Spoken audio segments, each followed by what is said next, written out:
Bonjour mesdames et messieurs, bienvenue dans ce nouveau numéro de l'Afrique en bref de cette nouvelle semaine. Nous espérons que vous avez passé un bon week-end.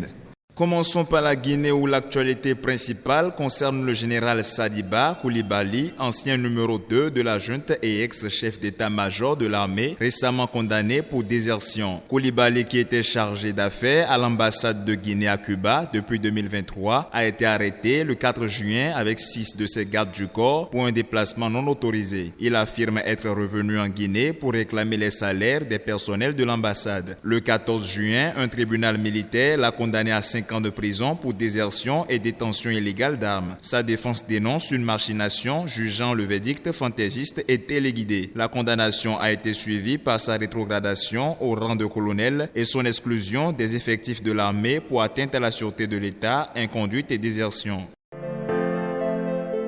Et puis, période critique en Côte d'Ivoire, le pays enregistre d'importants dégâts matériels et humains en cette nouvelle saison pluvieuse. Du jeudi au vendredi dernier, 8 personnes ont été retrouvées mortes, les corps des victimes piégés par la montée des eaux et des éboulements. En cette même fin de semaine, un immeuble R+4 nouvellement construit s'est écroulé au quartier Adjamé. Pas de victimes car au premier craquement du bâtiment, la zone a été évacuée par les sapeurs-pompiers. L'effondrement a intervenu quelques heures après ce geste salvateur des soldats du feu. Les pluies de ces derniers jours ont fait 412 victimes, dont 386 mises en sécurité et 18 personnes évacuées dans des centres de santé. On décompte à ce jour 8 morts.